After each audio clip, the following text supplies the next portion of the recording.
It's Billy Reeves here once again in the bowels of Snapper HQ in central London on a very cold January day.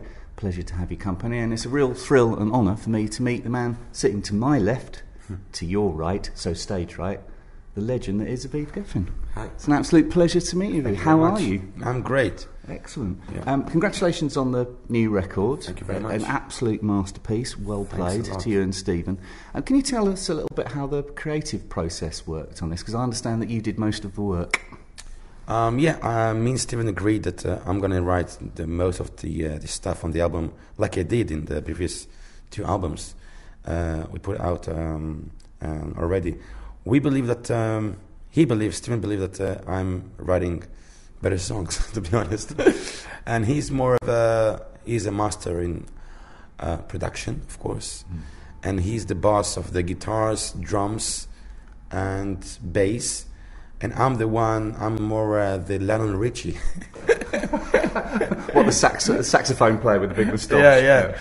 I'm more of the orchestra, pianos. But the blend between me and Stephen, it's working so well. The blends of the vocals, and everyone gives his friend a real space to do whatever he think. And who else is playing on it? Who are the other chaps on the record? Most of the instruments, it's me and Stephen. On the drums, it's Tomer Z, Eran Mittelman on the pianos, Sefi Frati on the bass, and of course me and Stephen. And I'm doing lots of pianos and keys. And I wrote all of the arrangements for the real orchestra. We brought into the studio like 40-piece players, violins, and of course French horns.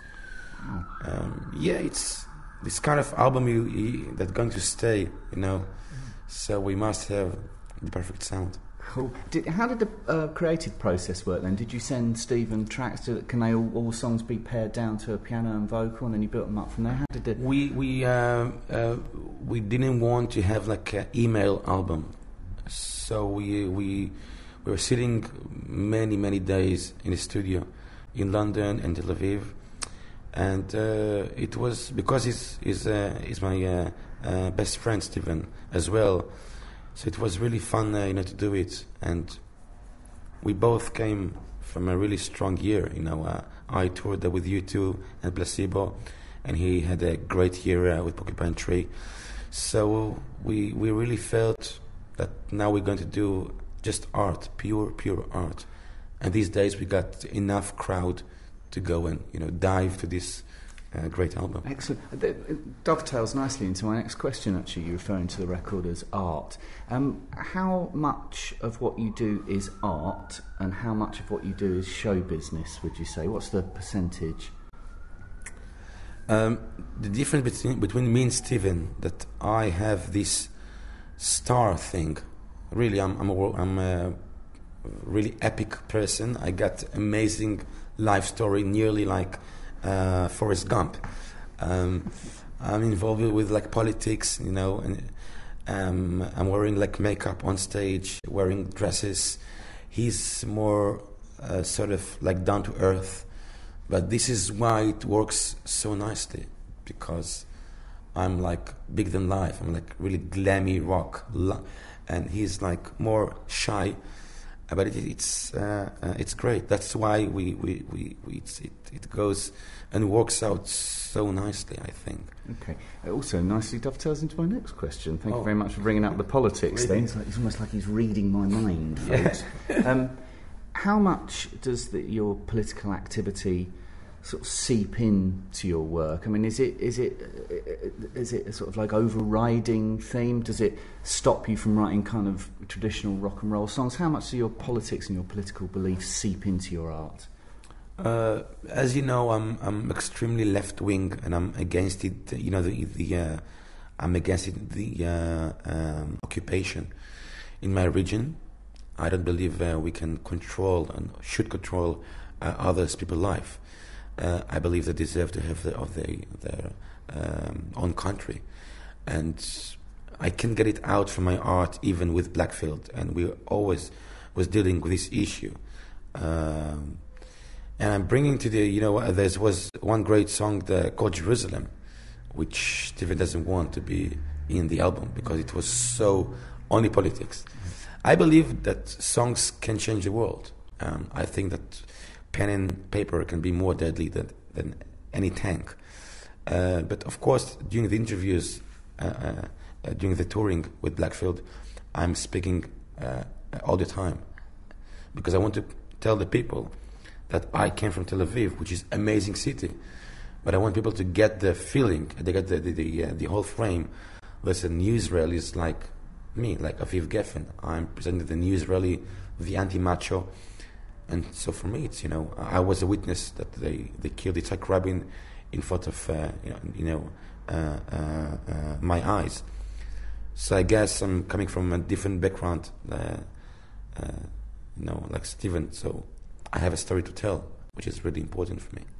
Recently, you released your first solo record where you were singing in English. Yeah. And obviously, Blackfield uses the lingua franca of rock and roll, English or American English. Mm-hmm. What's the difference as a writer for you, writing in your native tongue and writing in English? What's the difference between those two conceits? Half of my family lives in New York, and I've been here. I lived here for 2 years. Here in London? Yeah. And so for me, it's really simple. Trevor Horn produced my album, my solo album. It's going to be on sale during the tour of Blackfield. So he is really, he's like a Nazi when it gets to the accent. Right. So many sessions he was stopping me. Fucking man, you're singing like a Chechen. Is that? I'm assuming that's really offensive to be. No, it's not. Oh, is that right? Is that okay? It was my best school ever. Yeah. So for me, it's cool. I don't want to sound like a indie rock band, from Oxford. Right. Yeah. But is there different? Obviously, there's. Do you still manage to get across the same emotions? Even though you're using different languages. Oh yeah. In the last 2 years, I'm starting to my dreams. It's in English, right? Which I think it's the most effective thing in my life.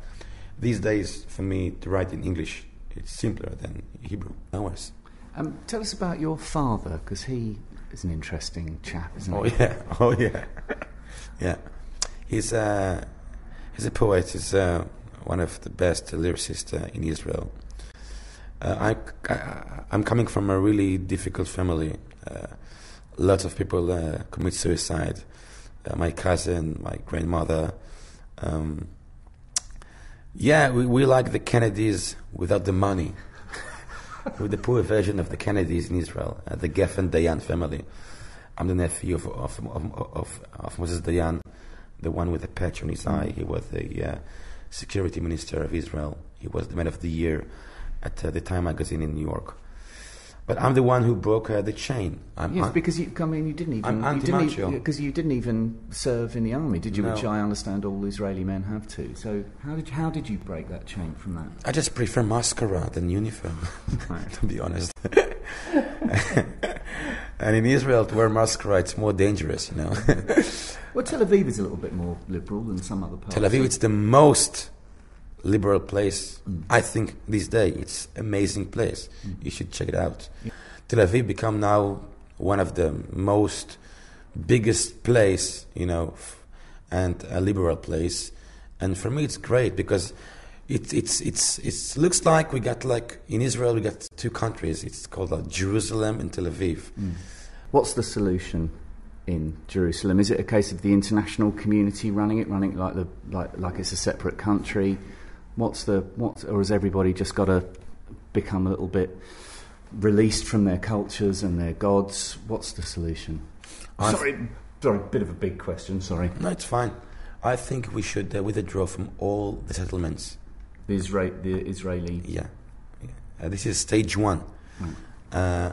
Then we need to give them all the part of East Jerusalem. And to take someone to observe from the UN, wherever. I believe we should give them more credit. I think because, and I can understand, because you must understand that me, as a Jewish, we came from the Holocaust. we become so paranoid, which I cannot understand this point of view, but we need to give them more credit. And I don't want that my child will go again and again through this endless cycle of blood. And it all starts with just, we need to give them more credit. I believe if Israel, or the government of Israel, going to show the world, look, we gave them East Jerusalem, we withdrew from everywhere. Now the ball is in their hands. I want to believe that it's going to be good. Maybe I'm naive, but I prefer to be naive and to be alive, you know. And I think this is the only solution, to be honest.